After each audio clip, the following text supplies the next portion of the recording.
Hi, I'm Roberto Rodriguez, and this is the Misfit Gospel. Good news for misfits. So what's a misfit? Misfits are the outliers and the geniuses, the pastors and the pagans, the stay-at-home crunchy moms and the ones who should have listened to their moms, and so many more in between. So whether or not you feel like you're in one of these groups or whether you are, we all would agree it's time for some good news. Let's go. All right, welcome to the Misfit Gospel. Brand new name, brand new everything. Love it, love it. My name is Roberto Rodriguez, and welcome to this amazing episode because we have a good friend of mine, Roberto Rodriguez, aka Robert. Yeah. I met you at a skate park.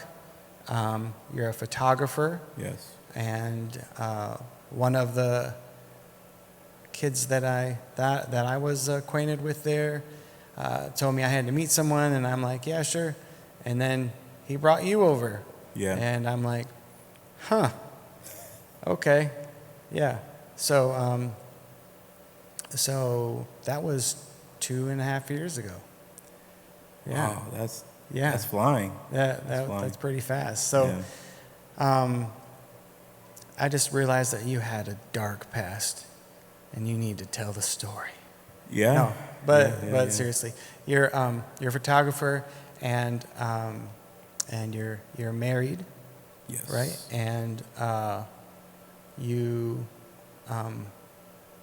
there's more to you than that. So let's jump right in. Tell us what we don't know, and let's go. Awesome. So I guess we can just start from the beginning. Kind of sharing my story. Yeah, I kind of shared my testimony. Say about 2-3 weeks ago. Yeah, approximately. Yeah. But at skate park. But there is definitely a lot more to be said. I've shared my testimony a few times, but I guess it wasn't the full story, like you said. You know, because it just all depends on the audience, I guess. You know, Right. All depends on the audience. So today, I guess the Lord has given me an opportunity to tell a full story. So I'm gonna do that. Sometimes you got to get your story out to actually be able to sit it on the table and look at it for what it is. Yeah. 'Cause sometimes when we chop up bits and pieces of our life with an agenda, even if it's like I want someone to believe in Jesus, so I tell them the Jesus part of my story, you don't really appreciate it if you didn't tell about the hard part that got you to the good part. Yeah. And working in church or working with teenagers or whatever, a lot of times you tell the really bad story so you can say, but Jesus did this. And so, but then kids think, well, I can't really serve God because none of that happened to me before. Yeah. So when I was a kid, I never liked hearing that in church because it always felt like a very fake. From my standpoint, I'm like, yes, your life was bad, and they just want us to pray a prayer so they can make sure we go to heaven. I'm like, but that story doesn't tell me anything about you. Yeah. So when I heard you share at the skate park, I thought, nope, I want to hear more. We got to hear more. So let's go. Awesome. So originally I'm from Panama, Central America. Panama Canal. I came to the States when I was 4. But I came with an aunt of mine. She passed away a couple of years back. But I came in with her, and then we ended up living in Georgia. Okay. Mom didn't come right away. All right. Mom came later in the picture. I lived in Georgia with my grandparents, and I think maybe my auntie and uncle was there too. It was a neighborhood in Augusta, Georgia. That's the city in Georgia, Augusta, Georgia. I still remember the neighborhood, Georgetown. Still remember the neighborhood. Still remember. I mean, right now I'm talking about it, and I can still see the streets. that I was living on in the house and the the backyard that we had, stuff like that. And a few of my cousins were there too. I mean, we were just all in one house, to be honest. I mean, we're new to the States, you know. This is all new to us. I didn't know English, so I had to learn English. So how old were you? I was 4 when I You came were to the 4. States. Okay. Yeah. So what causes you to come here with your aunt instead of your mom, all the way from Panama? Actually, because my aunt at the time was married to a military guy. Okay. Yeah. So through him, you know, through that situation, I was able to come over here through a passport and all that. So. All right. Yeah. Yeah. So you know, mom didn't come right away. Honestly, I don't even know how long, but I did start elementary school, and I don't know if it was first, second, third, or fourth grade when mom finally came to the States. But anyways, for the time being, my grandparents, her parents were raising me. Okay. You know. So your mother had family here already. Oh yeah. All right. Yeah. So you weren't living with your aunt anymore. You were now living with your grandparents. Yes. Okay. Yes. Yeah. So they were already here. I'm guessing they came before I left Panama, so they were already kind of established here. Yeah. So my original language is Spanish. You know, had to learn English. Went through a program in elementary school called the ESOL. Okay. ESOL program. It's basically is a bilingual teacher. You know, I had to stick with her until she felt that I was ready to move on into a regular English environment. Okay. You know what I'm saying? So for about 4 or 5 years, I think 5th grade, she finally kind of released me from that program. So I learned English pretty fast, but still learning English it's a hard language. Yeah, But yeah, it is. yeah, but mom came in a couple of years later. What was that like? You hadn't seen her in how long? I don't know, man. Came here, I was 4. I probably trying to remember, maybe 3rd grade, second, 3rd grade. So 10 maybe? When I seen mom. Yeah. Yeah. But it's all a process that, you know, the right process that you have to go through to come over here. You know, Okay. it takes a while. Paperwork and all that. Yeah, it takes a while. So I'm sure that's what she was going through. But when she finally came, we didn't leave my grandparents' house right away. Okay. My mom and we were living with her parents, so I was still living with my grandparents. At that time, I realized it was just me and her, you know, because, you know, I still, actually the mobile home that my grandparents are living now is actually still the same mobile home that Really? that we lived in. Yeah. Wow. But it's been updated and all that, but it's the same mobile home. So it still got the same rooms. You know, when I go visit my grandparents, I see the room. You know, a lot of memories, a lot of memories in that room. So my mom and I lived in that room, and it was just me and her for a while. I didn't see father figure. Right. You know, it was just me and my mom. Where was your father? In Panama. Okay. Yeah. I mean, did you know him? At that time, no. No. Okay. At the time, I didn't know him. Him and mom weren't together. Okay. You know, so at the time, I didn't know him. But he pops up, but a little bit like later in life, you know, that I was told about him. But yeah, it was just me and my mom, and I remember her just always going to work, you know, and while she was at work, you know, my grandma would watch me and stuff like that. So it was still, it was okay, but kind of lonely. Okay. You know, Yeah. I'm used to. I know it's hard to say this, especially because you know me, but I'm very invert. You know, I can be very quiet at times. I don't mind like just being by myself. It's just what I'm used to. You know, growing up. You know, it was just me and my mom. So, but then you know, life happens. Mom meets someone, and you know, start dating, and she ends up marrying. Okay. You know, she ends up marrying, which today that's my brother's dad, my brother Angel. That's his dad. But at the time, I didn't feel the need to, you know, call them dad and stuff like that. Right. It was just not in me. It wasn't in me. I mean, I respect it. You know, she's grown. That's her decision to marry or to be with someone, which is good. But I was so used to it just being me and her that, you know, I was like, okay, whatever. You know? How old are you when she gets married? Oh, man, I don't know. I am not sure. I would say middle school, Okay. maybe sixth, seventh grade.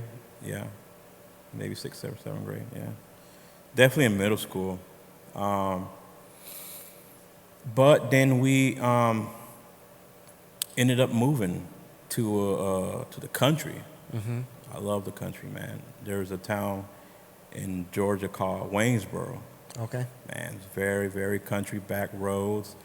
A lot of areas here in Greenville reminds me of that, especially like your Easley or Pickens area, like the dirt roads and stuff like that. Is definitely like Waynesboro. Reminds me of Waynesboro. So we moved to Waynesboro because my mom got married to my brother's dad.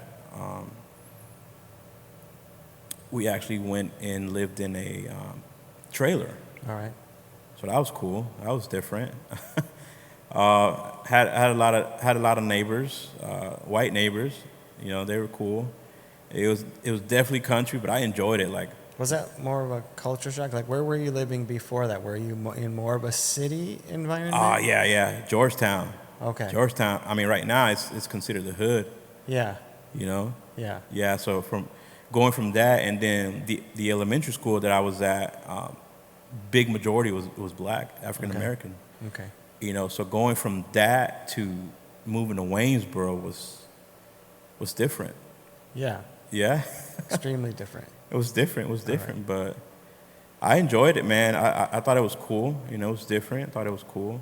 I mean, I make friends fast. You know, I meet other quiet kids. You know, so yeah, I lived in Waynesboro. Actually, yeah, I'm gonna take that back. When Mom was married, I was in the fifth grade. Yeah, fifth grade, not sixth, seventh, fifth grade, because I remember in Waynesboro, I ended up going to elementary for fifth grade up there. Okay. So by the time Mom was already married to my brother Angel's dad, and we were living in a trailer. It was pretty cool, man. Like my neighbors were, it's like an area like the house wasn't really close. Like to get to my neighbor to play with my neighbor, like it was a good walk. It was a walk.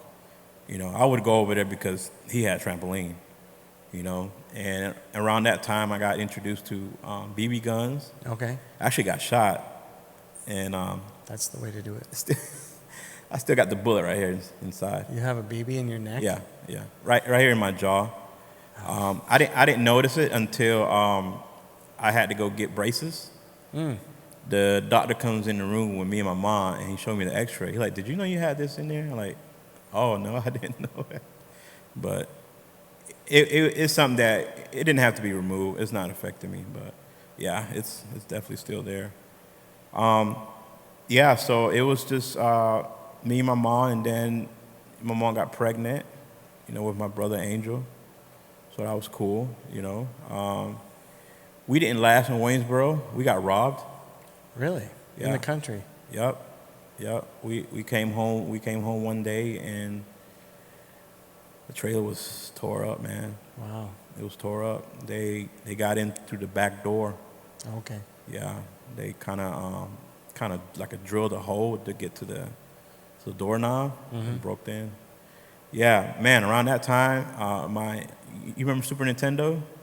Well, yeah. Yeah, I mean, I didn't own one, but yeah. My Super Nintendo got stolen. I was mad. That was my game console, Super Nintendo.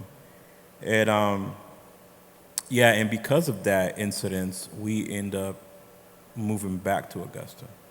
okay. Waynesboro to Augusta is not that far. It's maybe 30, 40-minute drive. All right. Yeah, it was not that far. End up going back to Augusta.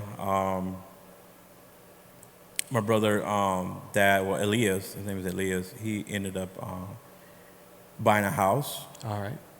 And that house, my mom and I and him and my little brother Angel lived in that house.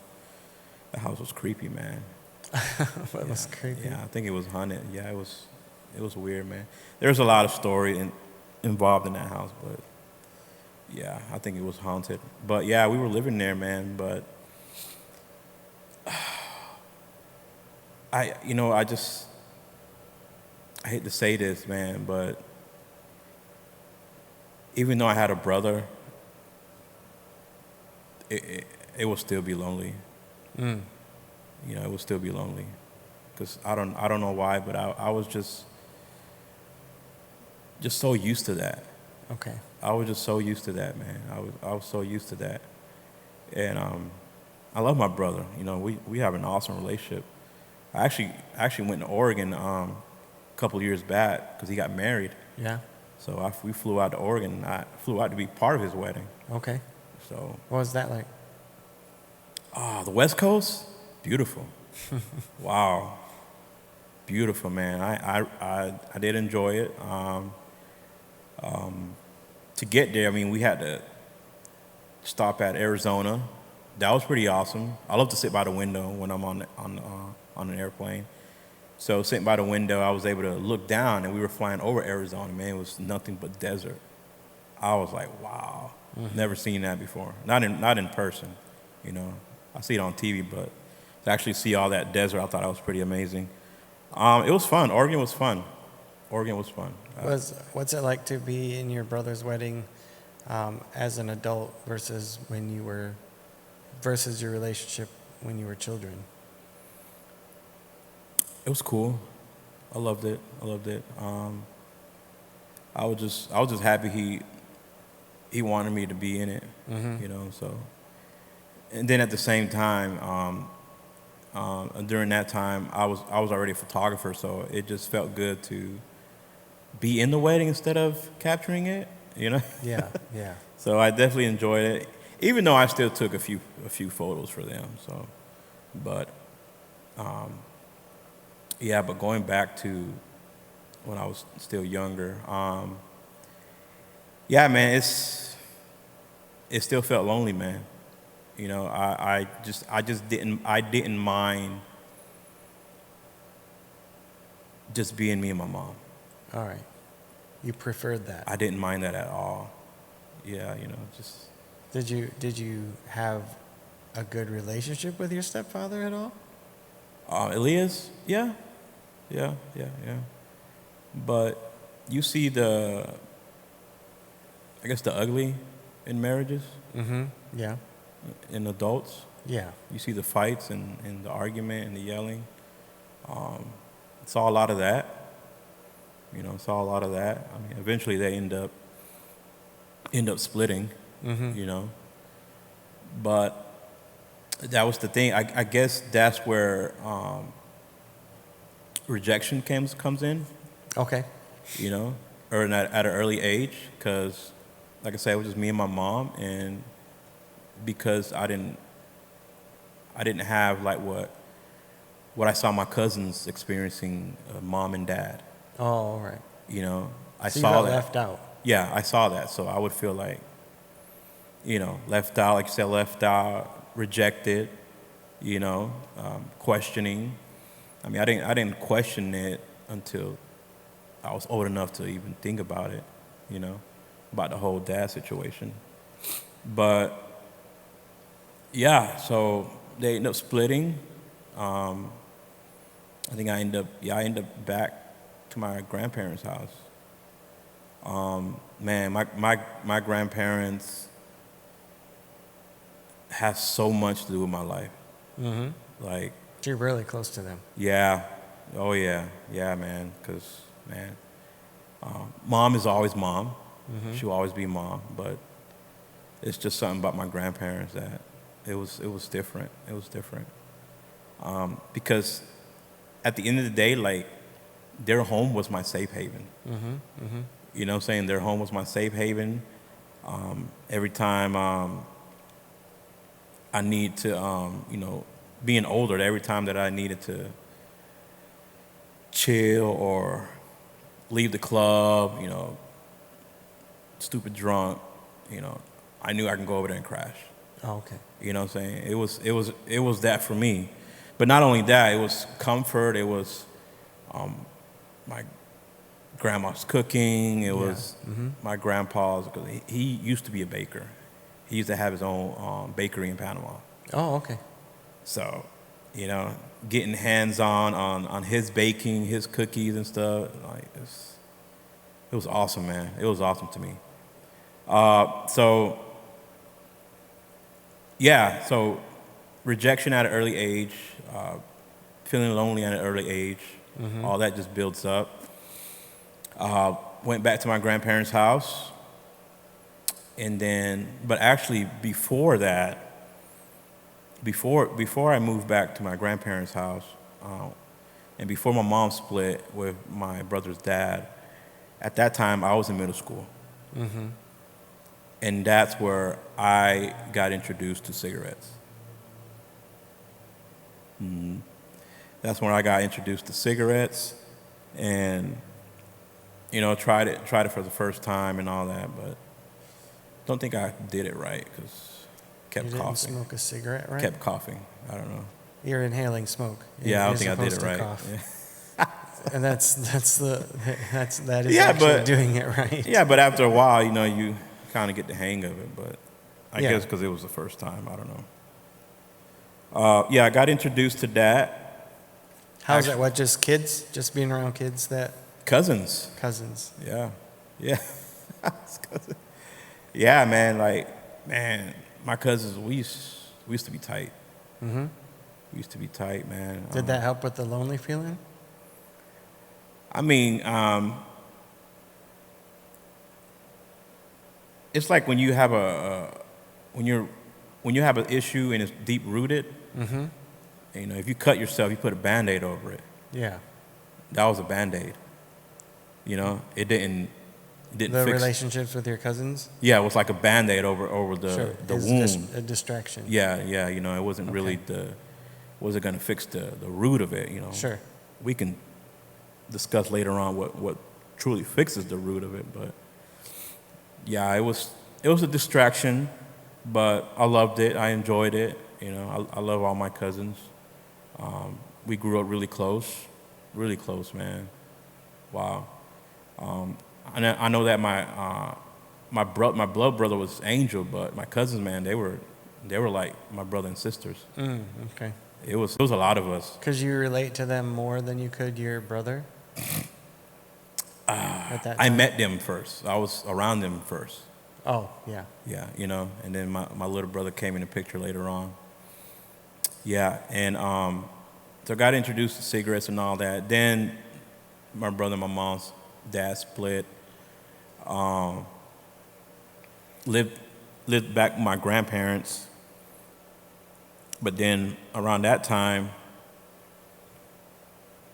I'm in high school now. All right. At that time in high school. Because the street my grandparents live on connects to the middle school and high school. Oh, okay. Yeah. Like when I was going to Glen Hills Middle, when I was living with my grandparents, I was going to Glen Hills Middle. If I didn't have a ride, I would walk.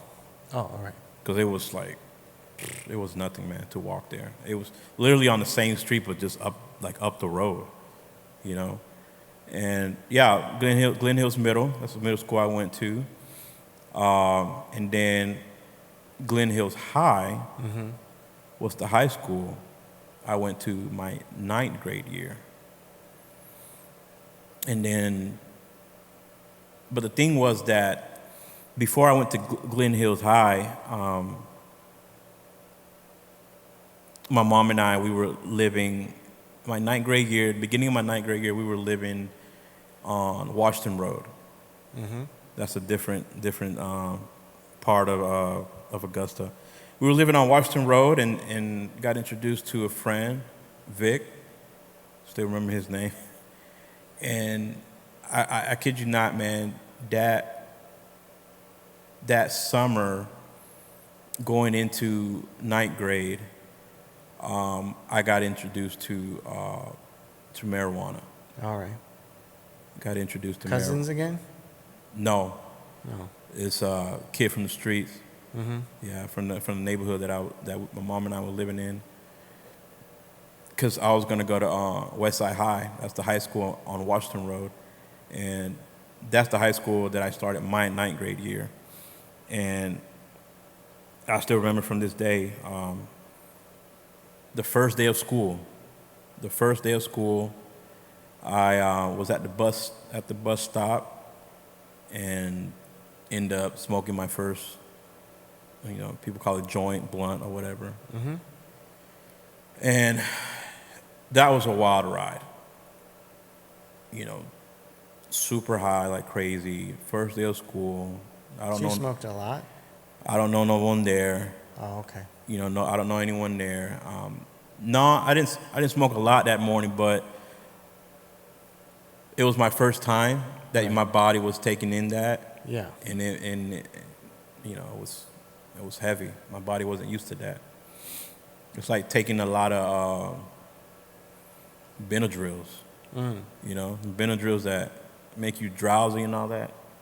Yeah, it was kind of that experience. Went to high school, just wilding out, man. Like the hallways. One teacher actually noticed. He actually noticed because he could look at me and like see my eyes and stuff. You know what I'm saying? Yeah. Yeah. One teacher noticed, and he was pretty upset. So he grabbed me and took me to the hallway, and he said that he was gonna call the officer of the school to kind of check me. Sure. Yeah. So he did that, but it was crazy because while he turned his back, I had a lighter in my pocket and I dropped it and kicked it under the lockers. Okay. Oh my gosh, man, it was wild. So the officer ended up, patching me down, checking me, but didn't find anything. But I was going through that. That was a phase I was going through in high school. Why? Because even at that age, I was still dealing with loneliness. I was still dealing with loneliness.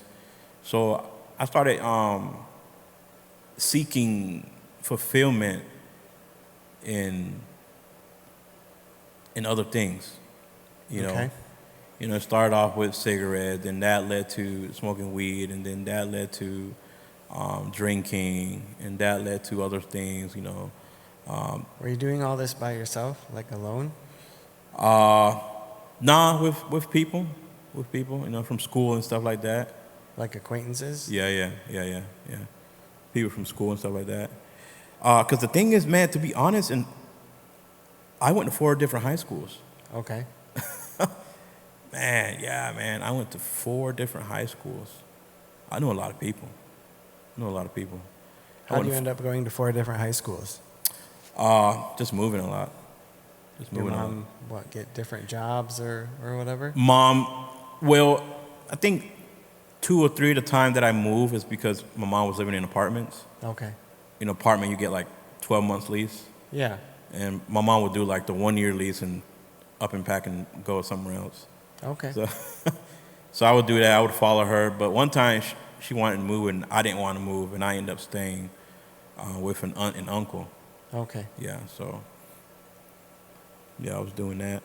Were you closer with your aunt and uncle? Yeah. To be honest, our family is close. Everyone in our family is close. Like I said, my grandma's house was a safe haven, but it was also a place where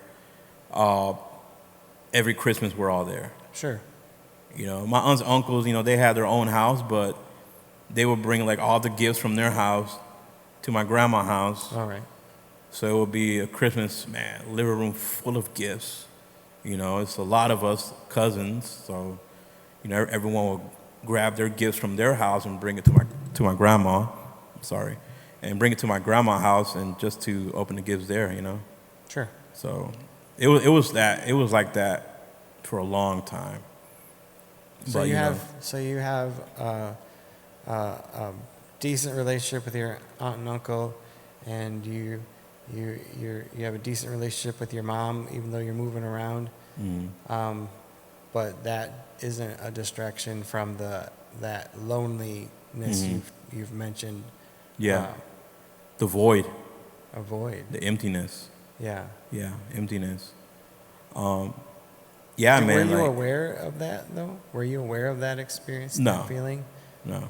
You know that. You know what it is now. Yeah. Okay. Yeah. I know what it is. Yeah, definitely. I know what it is now. But nah, man. Like even being around family, you know, doing the whole Christmas thing, dude. Like I was always still felt alone.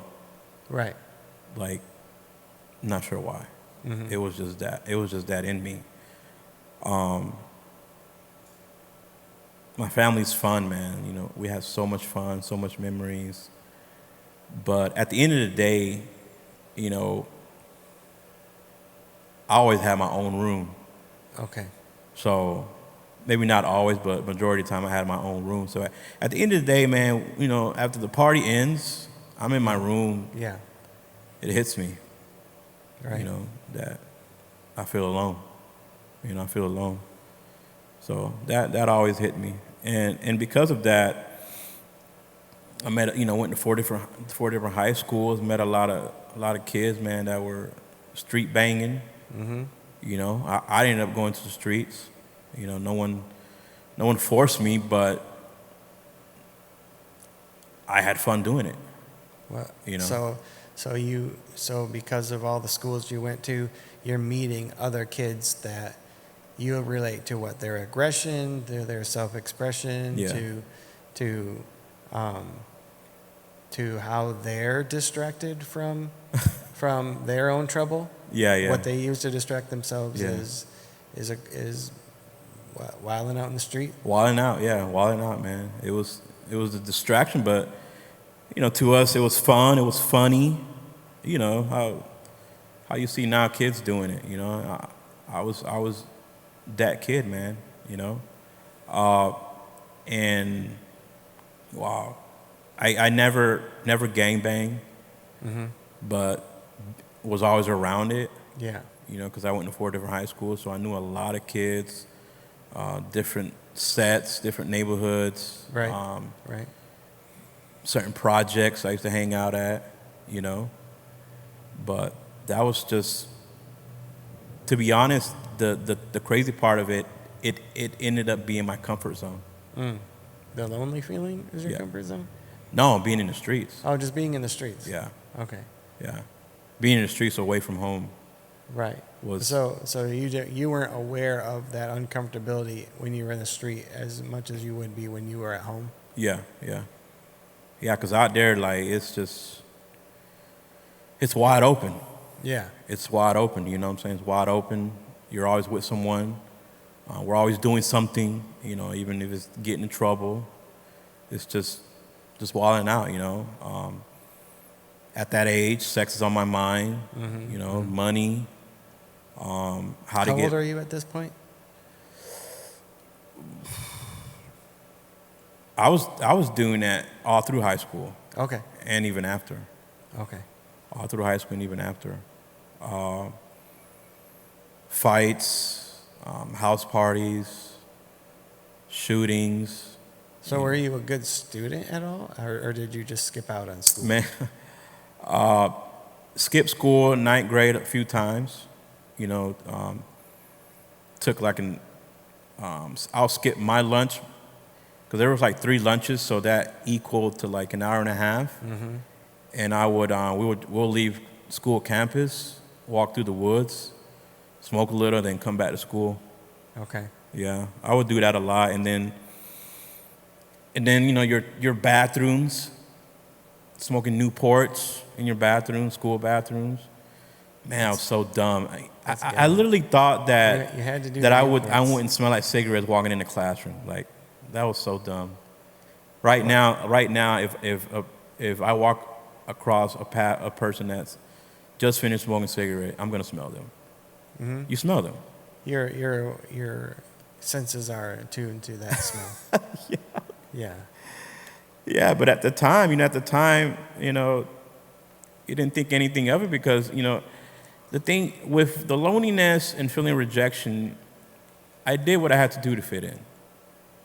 What makes you feel like fitting in? What does that mean to you? So when you decide I'm going to do these things, are you thinking I got to fit in, or are you just doing it because it's there to do? Acceptance. Right. Acceptance, to be accepted, to be one of those kids that other kids think he's cool. Okay. I like him. Okay. But there were specific people that you wanted to like you. Yeah. Yeah. Yeah. I mean, especially the crowd that got the girls. Yeah. Why not? Let me tag along, let me wild out, because I see how the girls reacting to it. Stuff like that, man. It was just all part of. Oh, man. Look, I know mom loves me. Sure. I know my family loves me. Right. But I don't know. I mean, maybe looking back now, maybe it was the enemy in my ear. But sometimes I didn't feel that. Right. Like the relationship I have with my mom wasn't a very touchy one. Okay. Yeah. My mom just wasn't like that. All right. You know what I'm saying? The affection, I wasn't getting that. Okay. I wasn't getting that at home. So, wow. So there was an affirmation that you expected or thought might happen at home, but you weren't getting it there. I was getting in the streets. So you're getting in the street. Yeah. Yeah. Of being wanted by girls and dudes wanting to hang out. You know what I'm saying? So are you more of a follower or are you a leader? Growing up at that time, I think I saw myself as both. Yeah, I saw myself as both. I didn't see myself as a leader until a few of the guys would tell me, like, how they love hanging out with me. Like, they feel safe hanging out with me. Stuff like that. But, yeah, we'll get in. Were you in like an aggressive sort? No, man, to be honest, like, me, I'm chill. Like, I always been chill. Even in the streets, I was chill. I was chilled, I was quiet. They felt comfortable around me because, I mean, the streets have codes. Sure. Laws you live by. You see something, don't say it. Don't say anything. Snitches get stitches. You know what I'm saying? So there was a lot of things that I saw that I would just keep my mouth about. And a lot of the dudes knew that and respected me for that. Okay. You know what I'm saying? Because I would see things. I would go to the projects, walk into a certain house with drugs and weapons on the table, and it was crazy because I was numb to that stuff. Sure. I was numb to that environment. It was like nothing to me. It was nothing to me. And if I see it, I'm like, oh, okay. Do you, man? Like, whatever. But then that's where the mindset of I need to get money Okay. starts coming in my mind. How old are you at this point? Maybe outside of high school. Yeah. You've graduated then? Graduated, yeah. Did you graduate well or barely? Honestly, I want to go back to the question about was I a good student. Okay. My ninth and 10th grade year, no, Right. no. 11th grade, I finally said, man, I need to chill out. You know, like, I need to get my grades because I need to graduate. 11th grade, I ended up going to summer school. I mean, I ended up going to summer school like 2 summers in a row, Okay. you know. And dude, Augusta's so hood, man. Like, even summer school was fights. You know, the summer school that I went to was at Glen Hills, the high school I went to, but then the next summer school was at T.W. Josie. Like, that's like the hood projects high school. Because Okay. it was across from projects. Okay. You know what I'm saying? So, man, that was wild. That was a wild summer school. But I ended up going to summer school because I was done my 9th and 10th grade year. Didn't want to, do my work and stuff like that. So I had to ruin 2 of my summers just to get caught up in my grades and my credits. You know, in high school, you had to have a certain credit to graduate, like I think 22 or 23 credits to graduate. Right. Did summer school, so then my 11th grade, I started getting better. By the time I got to my 11th grade, I already had been in 3 high schools. I already been in 3 high schools. So my 11th grade, which is my last high school, which ARC, Academy of Richmond County High School, I was there my 11th and 12th grade. All right. I love that school. Are you but you're still in the streets now, even though Yeah, you're I'm still trying in to the catch streets. up on your grades? You're Yeah. still Oh, doing yeah, all the yeah. other extracurriculars. Oh yeah. Still smoking. Yeah. Can't wait to get out of school just to do that. Right. Because we had our spots to where we do it. The weekends, I didn't drive at the time, but I hung around with seniors. They're driving, so we're in the car, windows rolled up, Sure. smoking. Bacon. Yeah, bacon. Yeah. But yeah, man, like, wow. When I went to Richmond, my grades went up. Okay.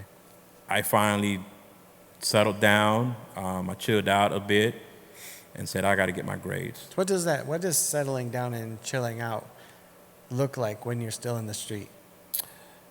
Studying and doing homework. So you're actually doing what you're supposed to do while you Still wilding out. while you do all the stuff in the street. Yeah. Which, Okay. it's possible. You just gotta multitask. But You've I guess multitask. I just had to put my mind to it, to be honest. So does that take an extra bit of multitasking? It's like I will schedule my bad things over here, and I will do my school over here, and clock in and clock out. Yeah.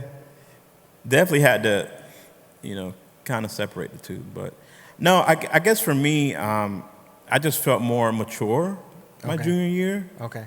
I felt more mature, and even though I was still doing, childish things in the streets, but I just felt more mature, and I'm like, all right, Robert, you're a junior now, man. You're about to be a senior next year. Let's do this. So yeah, I had that mindset. I actually, I was proud of myself because, kid you not, I made the AB honor roll like twice. From 9th and 10th grade, getting these C's and D's and F's. Yeah. When I finally buckled down, I'm gonna share this part with you kids. When you finally buckle down and put your mind to it, you can do it. Sure. And I did that. I ended up AB honor roll twice. What my did that mean my to 11th you? grade and senior year. What'd that mean to you? Achievement. Yeah. It was a big achievement. Because I always would see, like, because every year they would make an announcement to the AB honor roll students. And honestly, in high school, they'll get special treatments. Yeah. Especially in Richmond, the high school I went to. If you made AB honor roll, you got special treatment. You know what I'm saying? So I think during the mornings they'll be like, please send your AB honor roll students to the cafeteria. And they will always have something for them there. Okay. So I ended up going a few times, so that was kind of cool for me, you know. So But like food or what? Do they yeah, have for 'em in the, food, like- yeah, food and stuff like that. okay. Just to hang out for a little bit out of class with permission, you know. So you're getting respect in the school for following those rules, and you're getting respect in the street for living that way. Yeah. Are they really worlds apart, or do you have to behave differently, or are you still the same person in both worlds? Nah, I always kept it real. Cause even 9th, 10th, junior, I was still fighting in school.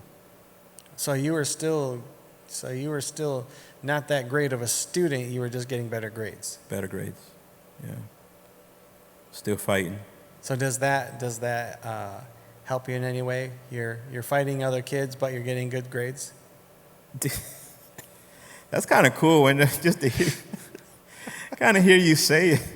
And I'm not trying to glorify that at all, but that was happening. That was happening. That was happening. You know. So you're fighting with people in the hallway, but maybe they hear your story a little better because you got better grades. Yeah. They know you're smarter, so they're like. It's like, man, the AB student kid's still hood, man, but he's still graduating. Yeah. Yeah. So do you think that teachers just wanted to get you graduated? My economics teacher did. Yeah. Because I suck at that class. Yeah. I hated it. Yeah. But I was a good student. I mean, behavior-wise in the classroom.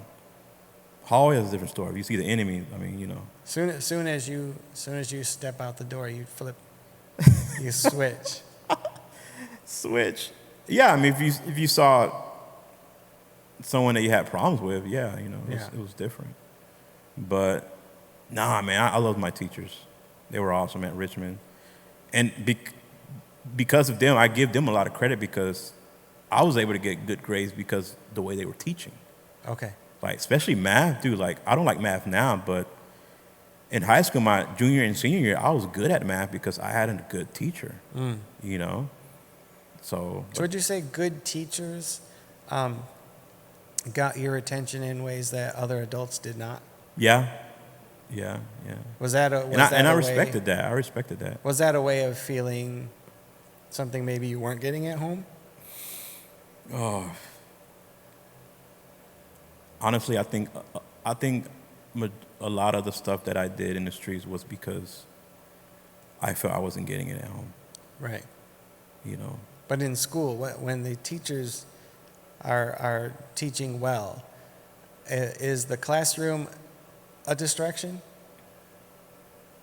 A positive distraction? Yeah, it was a good distraction. So I mean, if you're not feeling affirmed at home and you still have that lonely ache feeling, and then you're not in the streets to get that kind of attention because you're in school, and in between hallway fights, is the classroom a safe distraction? It's a safe where you haven. Feel good. Yeah. Okay. It's a safe haven. Man, I don't want it to seem like I wasn't loved by my family, because I was, and I am still. Sure. No, I mean, You know, it's one thing. it's just certain things growing up I needed.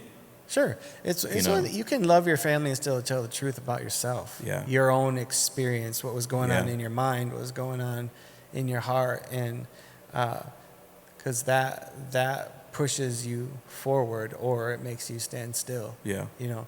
Yeah. No, so no, we're not saying anything negative Yeah. about our families when we tell our stories, because we're individuals. Yeah. You know? And it was just the little stuff, and it was little stuff that my teachers would say, "I'm proud of you. Keep up the good grades." I loved that. Something as simple as I that. loved huh? hearing that. Yeah. You know. Yeah. Yeah. So that was awesome motivation. Except for when you walked into the hallway. It wasn't happening all the time, but not all the time. Yeah, so that was high school, man. Even at Richmond, I skipped school. I mean, fell in love. You know, met a girl there, and then here comes one of my female cousins that I'm really close to. She's like my sister. She was driving at the time, because at the time she was already out of high school. She was like in college. And I'm like, hey, I want to hang out with such and such today. Yeah. Can you pick us up? And she'll pick us up from school, and she'll drop us off at a hotel. And when she's done with her class, she comes and get us, and we'll be back on campus. Just like that. Wow, man. He didn't drop you off at McDonald's, huh? No, Drop you no. off at the hotel. No, I couldn't. Nah. I was supposed to be in school. We were supposed to be in school, my girlfriend and I. So we didn't want to, be in the public eye, you know what I'm saying? So hotel is something you can kind of ditch, Okay. So go straight in the room, be hiding, whatever.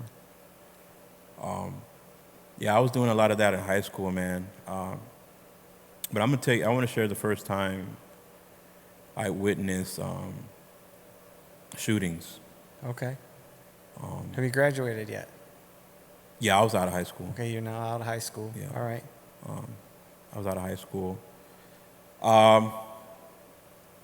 Man, I was at a club,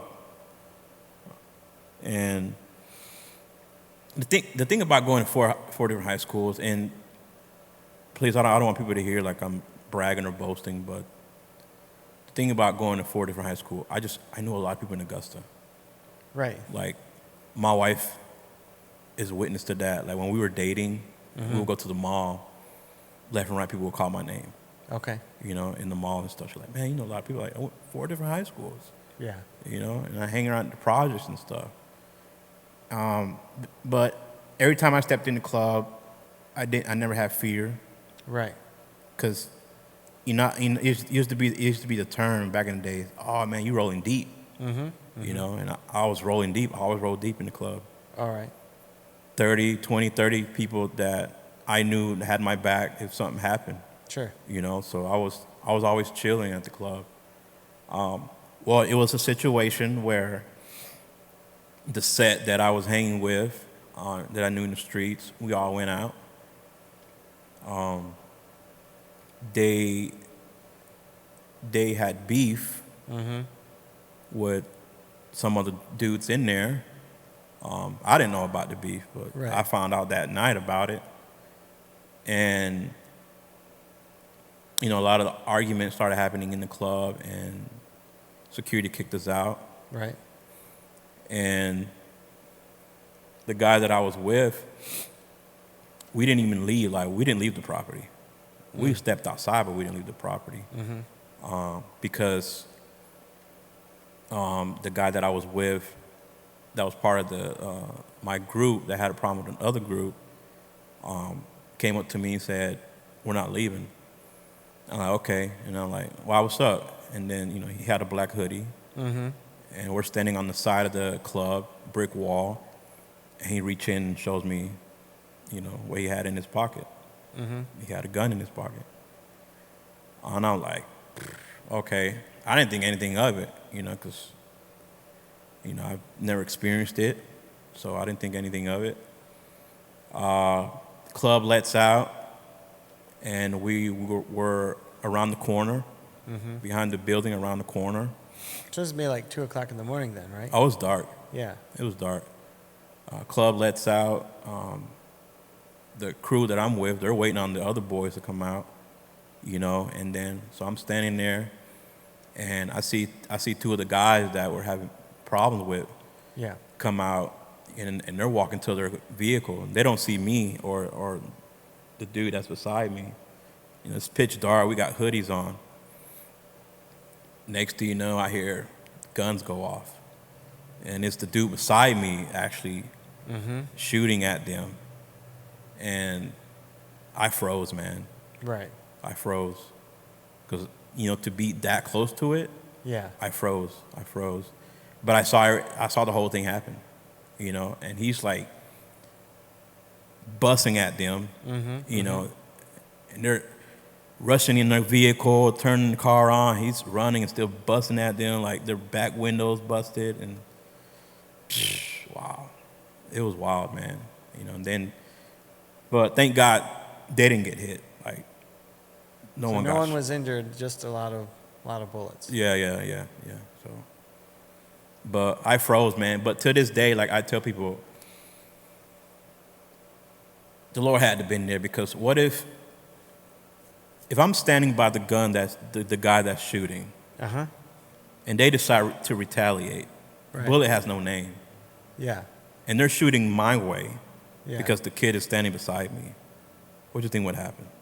Right. Like, yeah, I think about that a lot. So that was definitely my first experience with that. Okay. I don't know, but I loved it. I loved it because it was almost all that I knew. Okay. It was almost all that I knew. That's all that I knew. What I wasn't getting at home, I was getting it out there. Even with the violence. Yeah. Did you grow numb to that then after a while? Yeah. That type of thing. Yeah. Just Because I've seen brutal fights where at the same club, I used to go there a lot. A kid getting jumped to the point that they call an ambulance. yeah. Like 15, 20 guys just kicking them, and it's just wow, brutal, man. Yeah, I've seen some stuff, man. So you're just living life and you're partying and you're around violent people, but you don't have school to distract you, and you're not home much. So yeah, what else definitely do not you home do? much. Yeah, at that time, like even when I finally started driving, I was barely home. Because if I can date a girl that has her own place, Right. I'm spending the night. Okay. I'm not going home. I'm spending the night with her. Just that type of mindset. And yeah, dude, like I was never afraid to leave the house. I was never afraid to leave the house.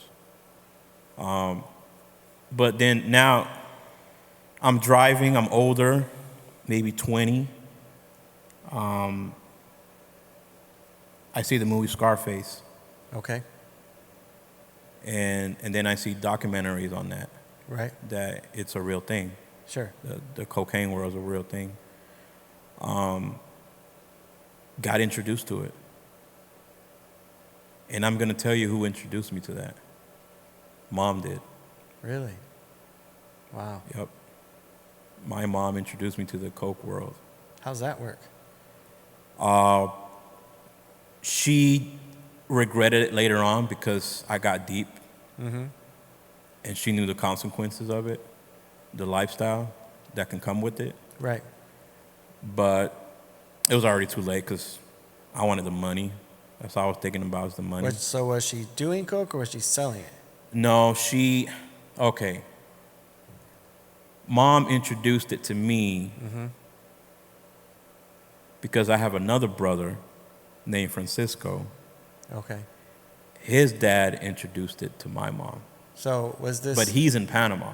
So this is a man your mother had been with before coming to the States? A while ago, I bet. Yeah. Because, they had my other brother together in So Panama. he's older than you or the same age as No, you, or he's under. just- I'm the oldest out of You're the- all of them, yeah. But is he older or younger than Angel? Older, Older. Okay. yeah. My brother, Francisco, came into the picture when I was in middle school, high school. Yeah. And I'm like, what? It was a shock to know that I had another brother, but he was living in Panama. So then my mom did what she could to get him over here, and she got him over here. But yeah, that's another story. But his dad lives in Panama. Okay. He introduced that to my mom. All right. They had a conversation. He was saying how he knows someone in Colombia that he can he has connections. I think at the time he knew someone that was working for UPS or FedEx in Panama that can fly the stuff over here. You know what I'm saying? So then my mom told me about it, and I don't know. Maybe she thought I wouldn't get into it, but finding out that I could easily make $17K off of a brick in the streets. Like, what? Why not? Yeah. Why not do it? So your mom is basically a courier then. She's Yeah. making sure things get to where they need to be. Yeah, but she stepped away from it, and I stepped Sure. in. And you stayed. So you learned it by knowing what she was doing, and then you just kept it going once she quit. Yeah, she stepped away from it, but then the communication was between me and him. Okay. It was almost like I played the role of the middleman. Gotcha. I was like the bridge between Panama and Augusta Okay. when it came down to the bricks and stuff. Okay. Dude, it was weird. It was so weird, man, because then people in the streets knew, and then that's where it really got dangerous. Like, it was crazy because, like, when you're on the phone, you speak a different language. You speak codes. Okay. You know what I'm saying? Yeah. Every time I was on the phone with him, we speak codes. And then I have, I would drive around Augusta, find houses that was empty but had an address for the drop off.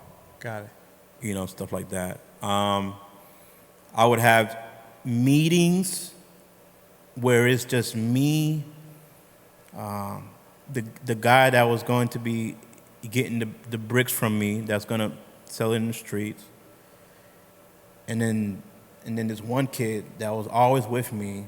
He was always strapped. He was always with me if anything went down. In the meetings, it would just be us three. Right. Like it was crazy. It So- was like something out of a movie.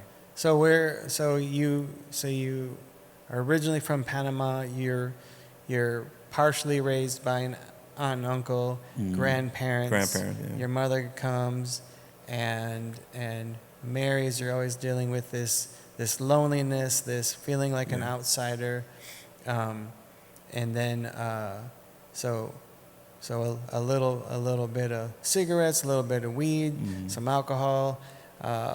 Being a foolish teenager, you get your education together, but you're still just experiencing whatever you can experience in the street as a distraction from all that frustration that's just lingering on the inside that you don't have a name for, right? And then, but as soon as you're done with school, you don't have that distraction from school anymore. So you're just staying in the streets. Only you're in an older set of streets. I appreciate this story. I appreciate you taking the time to share what you have, because Misfit Gospel is really the good news that nobody fits in.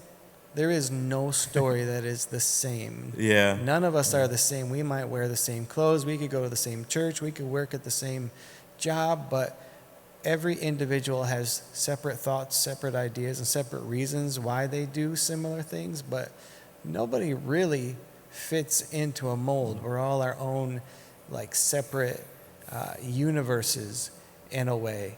So what I want to do is put a pin in this one, and we'll do another episode, and you can finish your story. So right now, I just want to say thank you, Robert, for coming and to the Misfit Gospel and telling this story. And so come back next time, and you'll hear the rest of it. Thanks for watching. Misfit Gospel, fitting in is not allowed.